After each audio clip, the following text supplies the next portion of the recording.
যেভাবে এত মানুষকে বিজেপির নির্দেশে অনিশ্চয়তার মধ্যে ঠেলে দিয়েছে নির্বাচন কমিশন, তার জেরেই এই মৃত্যুর জন্য দায়ী নির্বাচন কমিশন অফ ইন্ডিয়া এবং বিজেপি নেতারা, যারা কথায় কথায় বলছেন এত বাদ দেব, এত কোটি বাদ দেব, বাংলাদেশে পাঠিয়ে দেব, আতঙ্ক তৈরি করছেন। মানুষের উপর এদের ভরসা নেই, আতঙ্ক তৈরি করছেন, তার থেকে মৃত্যু হচ্ছে। আবার এখনো পর্যন্ত আজ দুটি মর্মান্তিক মৃত্যুর খবর এসছে, যাদের পারিবারিক বক্তব্য এই এসআইআর জনিত অনিশ্চয়তা, এসআইআর জনিত আতঙ্ক, এর দায় সম্পূর্ণভাবে নিতে হবে নির্বাচন কমিশনকে। এবং এই আতঙ্ক এবং মৃত্যু মিছিলের প্রতিবাদে শুক্রবার বেলা 2টো থেকে ধর্মতলায় ধর্ণা শুরু করছেন মমতা বন্দ্যোপাধ্যায়, মাননীয় মুখ্যমন্ত্রী এবং মাননীয় সর্বভারতীয় সভানেত্রী তৃণমূল কংগ্রেসের। এই সর্বাত্মক লড়াইটা মমতা বন্দ্যোপাধ্যায়ের নেতৃত্বেই হচ্ছে। মমতা বন্দ্যোপাধ্যায়ের নেতৃত্বে, অভিষেক বন্দ্যোপাধ্যায়ের সেনাপতিত্বে তৃণমূল কংগ্রেসই একমাত্র যে মানুষের পাশে থাকছে, পরিবারের পাশে থাকছে, রাজপথ থেকে সুপ্রিম কোর্ট। মমতা বন্দ্যোপাধ্যায় নিজে দাঁড়িয়ে সওয়াল করে সুপ্রিম কোর্টের হস্তক্ষেপ আদায় করে আনছেন বা দাবিতে সুপ্রিম কোর্টের মান্যতা আদায় করে আনছেন। আজকেও যে মৃত্যু হয়েছে তার জন্য দায়ী নির্বাচন কমিশন। বাংলার মানুষ সকলকে একসঙ্গে প্রস্তুতি নিতে হবে, ঐক্যবদ্ধভাবে এই বিজেপিকে পর্যুদস্ত করে বিদায় করতে হবে। এতদিন ছিল বাংলা টাকা আটকানো, বৈষম্য, প্রতিহিংসা, বাংলা ভাষাকে অপমান, বাংলার মনীষীদের অপমান, বাংলা বললে পিটিয়ে মারা, বাংলা বললে বাংলাদেশে পাঠানো। এবার হাজার হাজার লক্ষাধিক লোককে, মানুষকে, বৈধ ভোটারকে বাদ দেওয়ার জন্য, কোটির মানুষের মনে আতঙ্ক তৈরি করার জন্য, এতগুলো পরিবারকে পথে বসানোর জন্য এই কাণ্ডখানা ঘটাচ্ছে। এত কোটি মানুষকে হ্যারাসমেন্টের লাইনে দাঁড় করিয়ে দিয়েছে। অসুস্থ মানুষ, বয়স্ক মানুষ।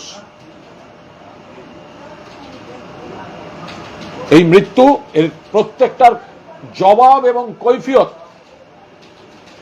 নির্বাচন কমিশনকে দিতে হবে এবং ভারতীয় জনতা পার্টি এর পরিপূর্ণ জবাব পাবে আসন্ন নির্বাচনে।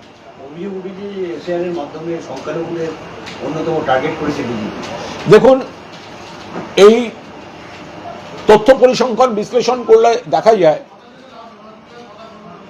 যে সংখ্যালঘুদের যে জায়গাটায় একটু বেশি সংখ্যা, সেই জায়গায় টার্গেট করে এসআইআর থেকে বাদ দেওয়ার কাজ, অ্যাডজুডিকেটিং তকমা লাগিয়ে দেয়া, জীবিতকে মৃত্যু বানানোর কাজ, এগুলো করছে। কিন্তু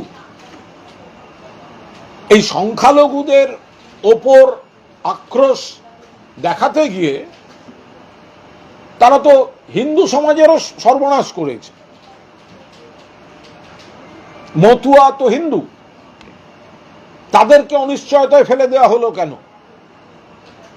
বাবা বন্দ্যোপাধ্যায়, ছেলে ব্যানার্জি, লজিক্যাল ডিসক্রিপেন্সি। কেউ জের পর ডবল ই লেখেন, কেউ জের পর আই লেখে, অ্যাডজুডিকেটিং। কেউ নামের মাঝখানে কুমার বা এরকম কিছু লেখেন, কেউ লেখেন না। লাইনে দাঁড়িয়ে থাকতে হবে সারাদিন। ফলে সংখ্যালঘুদের টার্গেট করেছে, আর সেটা করতে গিয়ে এই ভুল পদ্ধতি, হঠকারী পদ্ধতিতে হিন্দুদেরও সর্বনাশ করে ছেড়ে দিচ্ছে এই নির্বাচন কমিশন।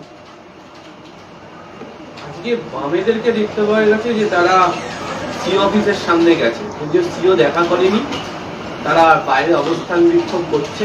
কোথাও গিয়ে কি দেরিতে শুরু করলো বামেরা, নাকি আপনাদেরকে ফলো করতে? বামেরা একটা দিশাহীন দল, এত দেরিতে নামলেন কেন বামেরা?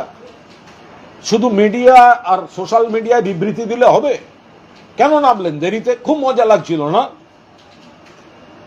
যে বিজেপি এমন ভাবে হাবভাব করছে যে এসআইআর দিয়েই তৃণমূলের ক্ষতি করা যাবে। খুব আনন্দে নাচছিল কমরেডরা, রামরেড খুব নাচছিল। এতদিন সিপিএম এবং বামেরা নিজেদের ভোটটা বিজেপিকে দিয়ে এসেছে, তৃণমূলের ভোট কমেনি। সিপিএম এর যত পার্সেন্ট কমেছে দেখুন, বিজেপির কোথাও কোথাও ঠিক সেইটাই বেড়েছে। আর এবার এসআইআর নিয়ে যখন তৃণমূল লড়াই করছে তখন সিপিএম বসে মজা দেখছিল। তখন সিপিএম এর রাজ্য সম্পাদক রাতবিরেতে এর বাড়ি ওর হোটেলে ঘুরে বেড়াচ্ছিলেন। কতগুলো অতৃপ্ত আত্মাকে এক জায়গায় আনা যায়। যখন বুঝতে পারছে নিজেদের লোকেদের গায়ে হাত পড়ে যাচ্ছে, হিন্দু মুসলমান সবার গায়ে হাত পড়ছে, লড়াইটা দিচ্ছে শুধু মমতা বন্দ্যোপাধ্যায়, তৃণমূল কংগ্রেস, অভিষেক বন্দ্যোপাধ্যায়, তখন মনে হয়েছে আজকে রাস্তায় নামা উচিত। যেদিন মমতা বন্দ্যোপাধ্যায় নিজে সওয়াল করেছেন সুপ্রিম কোর্টে, ত্রিপুরার প্রাক্তন মুখ্যমন্ত্রী বিশিষ্ট সিপিএম নেতা মানিক সরকার পর্যন্ত প্রশংসা করেছেন, সেদিনও এইখানকার বিজেপির দালাল সিপিএম গুলো সমালোচনা করেছে। ফলে লড়াইটা দিয়েছে তৃণমূল কংগ্রেস, লড়াইটা দিচ্ছে তৃণমূল কংগ্রেস। বাড়ি বাড়ি, পাড়ায় পাড়ায় ক্যাম্প করে, বাড়ি গিয়ে, রাজপথে মিছিল, রাজপথে কর্মসূচি, আইনি লড়াই, মুখ্যমন্ত্রী নিজে সওয়াল করতে যাচ্ছেন, ইলেকশন কমিশনে বারবার ডেপুটেশন। কারা করেছে? তৃণমূল কংগ্রেস করেছে। এখন যখন মুখ্যমন্ত্রী আবার ধর্ণা দিতে বসতে চলেছেন, ঘোষণা করে দিয়েছেন, তখন এদের মনে হচ্ছে যে একটা লোক দেখানো মিছিল অন্তত করি, নইলে একেবারে পিঠে বিজেপির বি টিম, বিজেপির দালাল, বিজেপির এজেন্টের স্ট্যাম্পটা পুরো পিঠে তকমা লেগে বসে যাবে। সেই জন্য লোক দেখানো নাটক করতে বেরিয়েছে। ওনারা জানতেন না মানুষের উপর আঘাত আসছে। খুব মজা পাচ্ছিলেন যখন বিজেপি বড় বড় কথা বলছিল, ভাবছিলেন শুধু তৃণমূলের ক্ষতি হচ্ছে, আরে বাংলার মানুষের ক্ষতি হচ্ছে। মতুয়া সমাজ কিছু মানুষ বিজেপিকে বিশ্বাস করে ঠকেছেন, আজকে দেখছেন বিপদ। এরকম বেশ কিছু কোথাও কোথাও বাম বা অন্য দলেরও সমর্থকরা বুঝতে পারছেন এই বিপদটা বিজেপি তাদের উপরও চাপিয়ে দিচ্ছে, আর লড়ছে কে? মমতা বন্দ্যোপাধ্যায়। এত দেরিতে কেন কমরেড? সব শেষ